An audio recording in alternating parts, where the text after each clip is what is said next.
where Amy and Melody are talking with each other, and we see that despite the fact that she's so young, Melody is aware of what's going on, and she's worried about her mom being out of work. And despite the fact that Amy tries to, shift the topic and tell Melody that everything's okay, Melody is like so many kids today. They're just so aware. We are introduced to Melody's grandmother, Amy's mother-in-law, Martha, and from the conversation between Amy and Martha, we learned that Joseph's job requires him to be away from Amy and Melody for fair distances of time. And it's causing a fair degree of stress for Amy because she misses her husband, and it's certainly not easy raising a child on your own. And what's really nice here is that as Amy gets increasingly stressed and becomes increasingly hard on herself, Martha is there to say, Amy, it's okay. You're a good mother. You're doing the best that you can. We see that despite the financial hardship that Amy and her husband Joseph face, they still want to provide for Melody. An example of this being taking Melody to ballet classes. Just an interesting scene showing that kids can be pretty hard on each other at times. And there's one particular scene where we do have to wonder whether certain girls that are in the ballet class are mean to Melody because she has a very colorful, very unique personality, or whether they're excluding her because of her cultural background. But we also get a chance to see that not all kids are so rude. Melody has at least one friend who she enjoys spending her time with. Later on that evening, when mother and daughter are at home, Amy draws a bath for Melody, and at that point there is a phone call from Joseph, who is out west on a delivery job. And so from this conversation, we learned that Joseph does work in the trucking industry. He's most likely a driver. It's certainly by no means an easy job for him. And this long-distance telephone conversation becomes a pretty difficult one. There's certainly a lot of emotion going on in this scene. After exchanging some pleasantries at the start and Joseph getting a chance to talk quickly with his daughter, the conversation turns very dark as Amy is quick to go on the offensive. She becomes very angry with Joseph, uses some rather choice words in her exchange with him. She is not pleased at all that he's going to be away for another 3 months. And he's doing his best to be patient while she's cursing at him and chewing him out. But he says, well, I have to do this. There are things to take care of: food, rent, Melody's future. And he does pretty well come out and call out Amy on the fact that she's not working yet again. And that is a source of stress for him as well. The whole time, Melody is enjoying the bath, having another moment where her imagination is running pretty actively, but it doesn't take away from the fact that this is a very difficult conversation that Amy and Joseph are having. One in which there isn't really any resolution to this. We do get the sense that Amy and Joseph aren't heading for divorce, but certainly Joseph's long distance work is taking a pretty heavy toll on their relationship. The story comes to an end with an incident in the middle of the night. Nobody is badly hurt, but it's just one of those things where after a very difficult day, this is probably the last thing that Amy wanted to have to deal with. And then the story wraps up, giving us a sense that what we've read is a day in the life of a mother and daughter in one of Canada's smaller, less culturally diverse neighborhoods. We're left with the sense that everyone's okay, life goes on, and this story is really from Melody's perspective, despite Amy being the protagonist, the visual protagonist throughout this book.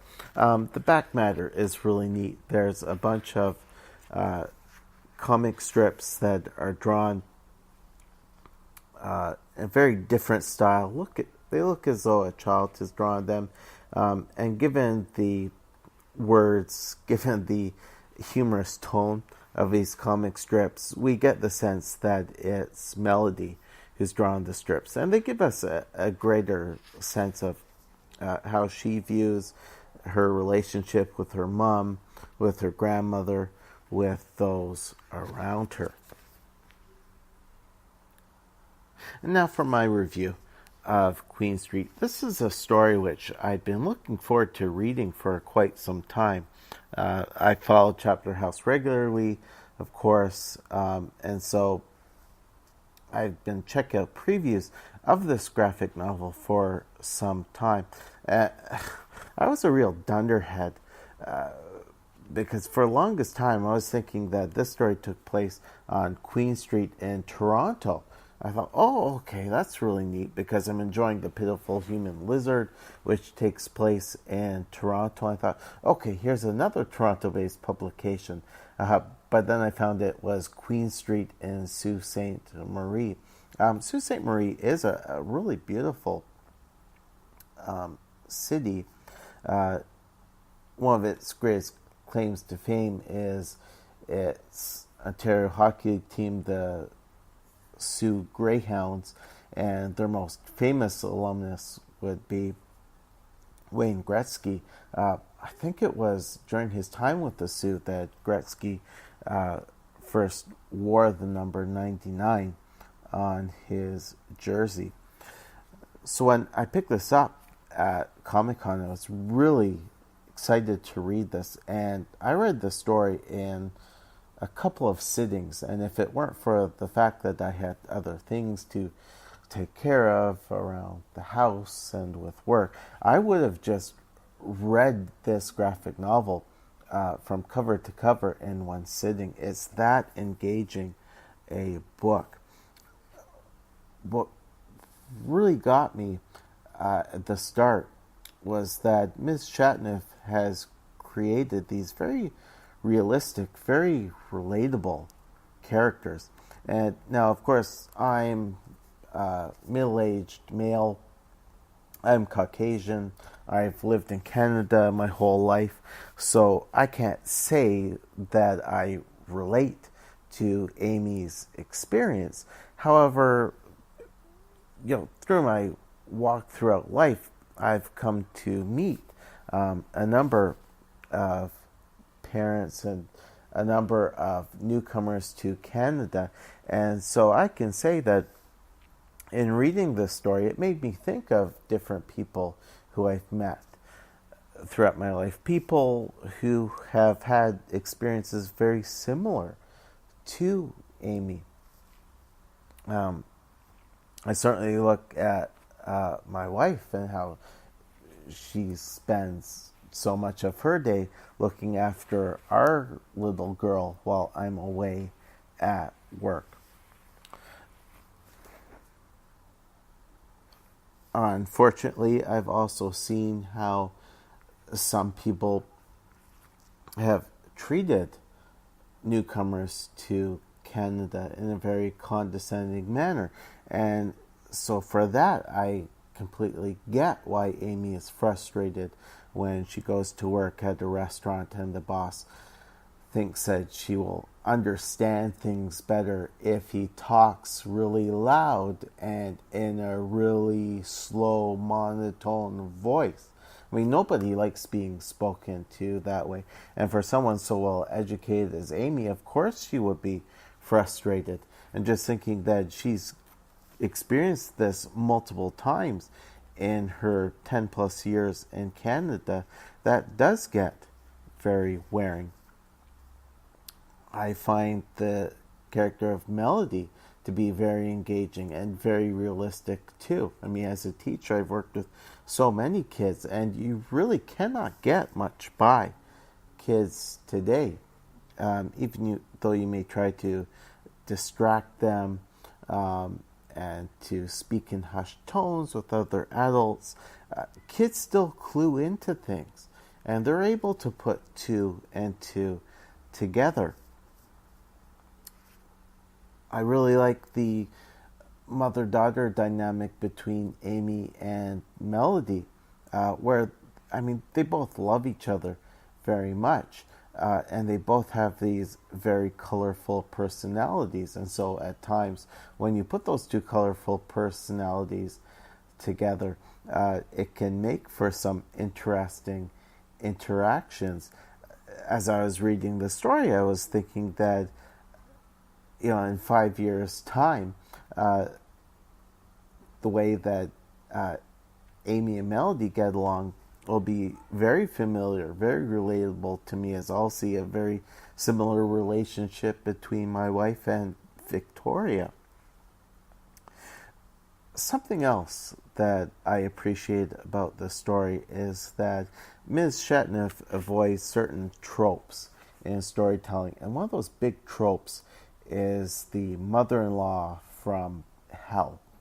The mother-in-law who looks down on their son, or in this case, daughter-in-law, and blames them for their son or daughter's difficulties in their adulthood. I really like how Martha is presented as someone who's just very caring towards Amy, treats her like her own daughter, I'd say. And while Martha is certainly not going to let Amy put Joseph down, at the same time, Martha understands how tough it is, Joseph not being there, and what it's doing to Amy. So I really appreciated that. It was very refreshing. I know when I first got to that scene between Amy and Martha, I was thinking, uh-oh, is this going to be, the stereotypical mother-in-law who looks at her daughter-in-law and says, this is the one who took away my little boy and made him miserable and trapped him in this existence and took away his hopes and dreams. I mean, you see that in different TV shows as well.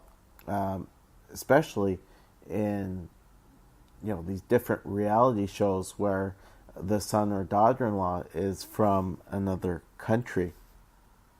So really nice change of pace here in this story. Now, Amy certainly comes across to us as somebody who we should sympathize with. Certainly her life over the last 12 years has not been a happy one. But at the same time, Ms. Chetniff does give us room to question to what degree we